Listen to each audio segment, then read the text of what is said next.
Sir Arthur cotton ఈ పేరు చెప్పగానే గోదారోళ్లు చేతులెత్తి మొక్కుతారు. భగీరథుడు గంగను భూమిపైకి రప్పిస్తే ఈ అపర భగీరథుడు ఎంతో మంది రైతులకు సాగునీటిని అందించాడు. అందుకే ఈయనను దేవుడితో సమానంగా కొలుస్తారు. ధవళేశ్వరం ఆనకట్ట నిర్మించి లక్షల ఎకరాలకు సాగు, మరెన్నో ప్రాంతాలకు తాగునీరు అందించిన యోధుడు. అలాంటి వ్యక్తి జయంతి నేడు. మరి ఆనాడు కాటన్ దొర లక్షల ఎకరాలకు నీరు అందించాలని ఎన్నో ప్రయత్నాలు చేసి అందరి గుండెల్లో చెరగని ముద్ర వేశాడు. కానీ అదే జగన్ ప్రభుత్వం 5 ఏళ్లలో సాగునీటి రంగాన్ని ఎంతలా నిర్వీర్యం చేయాలో అంతా చేసింది. ప్రాజెక్టుల మరమ్మతులు లేవు, కొత్త ప్రాజెక్టుల ఊసే లేదు, నిర్మాణాలు లేవు, నిధులు లేవు. మొత్తంగా కరవు కోరల్లో చిక్కి విలవిల్లాడుతోంది.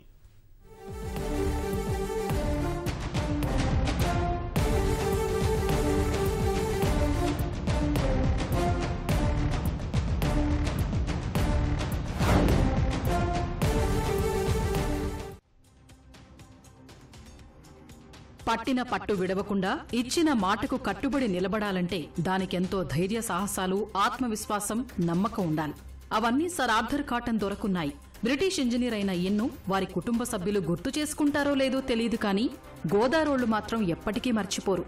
నేటికి అపర భగీరథుడైన ఆంగ్లేయ ఇంజనీర్ సర్ ఆర్థర్ కాటన్ కారణంగా తాము నిత్యం ఉదయాన్నే గోదావరి స్నానమాచరించే భాగ్యం కలిగిందని వారు స్మరించుకుంటారు.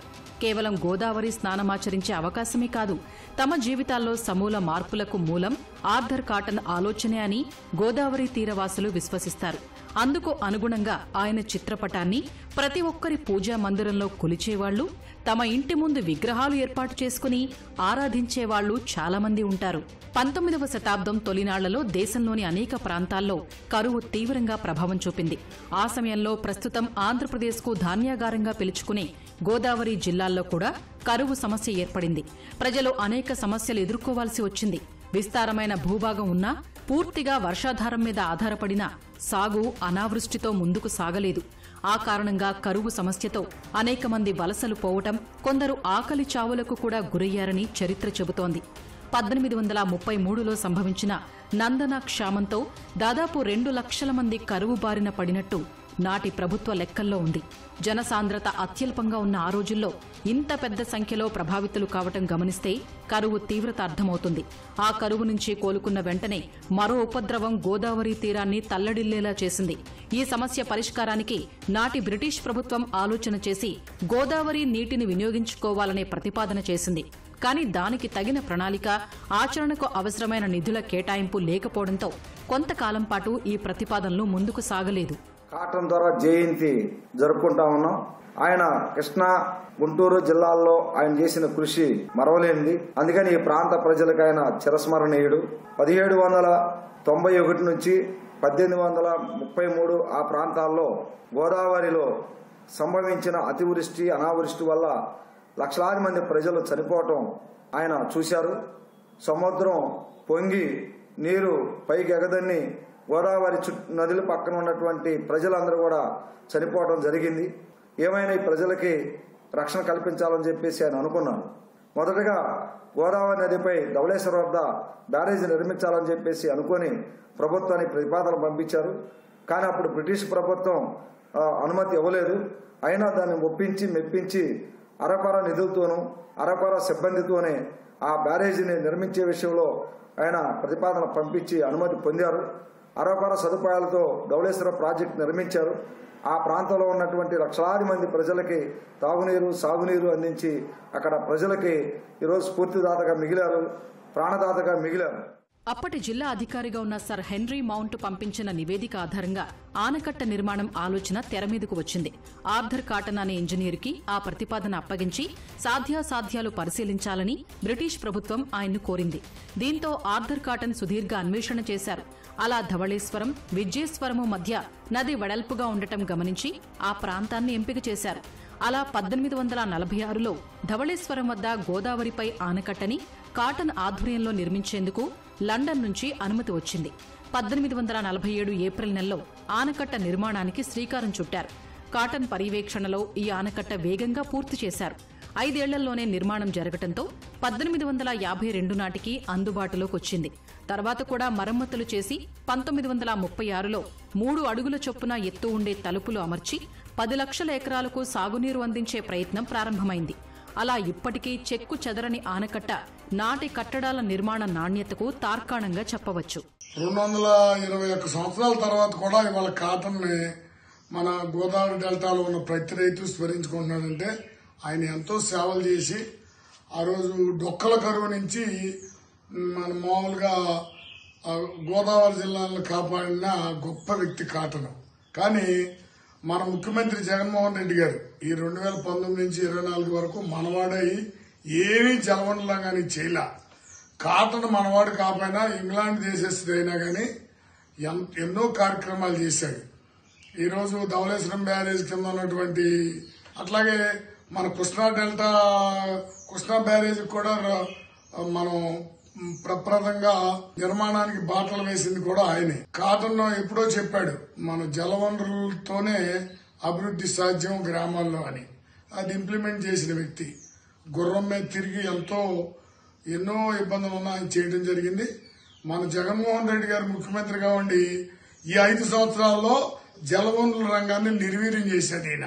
ఒక ప్రభుత్వ అధికారి చిత్తశుద్దితో ఆలోచించి జనాలకు మేలు చేస్తే ఆయన్ను ఎవ్వరూ మర్చిపోరు. కానీ 5 ఏళ్ల జగన్ పాలనలో అవగాహన లేమి, అనుభవ రాహిత్యంతో సాగునీటి ప్రాజెక్టులు అడుగు కూడా ముందుకు పడలేదు.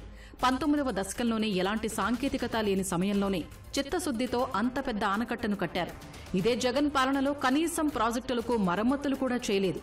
జీవజలాల్ని ఒడిసిపట్టి సంపద సృష్టించాల్సిన సాగునీటి ప్రాజెక్టుల్ని జగన్ ప్రభుత్వం చిన్నాభిన్నం చేసింది. ప్రాజెక్టులు పూర్తి చేసి ఆయకట్టుకు నీళ్లు పారించాల్సిన పొలాల్ని బీళ్లు చేసింది. వృధాగా సముద్రం పాలవుతున్న నీటిని పొలాలకు మళ్లించాల్సింది పోయి రాజకీయాలు చేసి 5 ఏళ్ల పాటు పబ్బం గడిపేశారు. కీలకమైన సాగునీటి ప్రాజెక్టుల విషయంలో అత్యంత దారుణంగా వ్యవహరించి అన్నపూర్ణ రాష్ట్రాన్ని కాస్త కరువు రాష్ట్రంగా మార్చిన ఘనత జగన్మోహన్ రెడ్డిది. 5 ఏళ్ల కాలంలో ప్రాజెక్టుల నిర్మాణం గాలి కుదిలేసిన వైకాపా వాటి నిర్వహణను కూడా పట్టించుకోలేదు. గత ప్రభుత్వం అంతర్గత నదుల అనుసంధాన క్రతువును చేపడితే పాత ప్రభుత్వ ప్రణాళికల్ని పక్కన పెట్టేసిన జగన్ ప్రభుత్వం నిధులివ్వకుండా మహాసంకల్పాన్ని నీరుగార్చింది. ముఖ్యంగా ఉత్తరాంధ్ర సుజల స్రవంతి ప్రాజెక్టు గత ప్రభుత్వ హయాంలో 1300 కోట్లు వ్యయం చేస్తే వైకాపా 780 కోట్ల రూపాయల్ని కాగితాలపై చూపించి 5 కోట్ల రూపాయలు మాత్రమే ఖర్చు చేసింది. అంతేకాక పురుషోత్తపట్నం ఎత్తిపోతల ద్వారా తూర్పు గోదావరి జిల్లాలోని 2.15 లక్షల ఎకరాల ఆయకట్టుకు నీరిచ్చేందుకోసం దాదాపు 1578 కోట్ల రూపాయల్ని ఖర్చు చేసింది. కానీ ప్రాజెక్టు ద్వారా ప్రయోజనం కలగకుండా వైకాపా ప్రభుత్వం చోద్యం చూసింది. ప్రకాశం బ్యారేజీకి ఎగువన ఉన్న పులిచింతల కృష్ణా నీటిని ఒడిసిపట్టే ఓ కీలక ప్రాజెక్టు. 45 టీఎంసీల నీటి నిల్వ సామర్థ్యం ఉన్న ఈ ప్రాజెక్టు నిర్వహణను జగన్ సర్కారు గాలి కుదిలేసింది. ఇలా చెప్పుకుంటూ పోతే జగన్ సర్కారు 5 ఏళ్ల కాలంలో ఒక్కటంటే ఒక్క ప్రాజెక్టును కూడా పూర్తి చేయలేదు. కొత్త ఆయకట్టును స్థిరీకరించలేదు.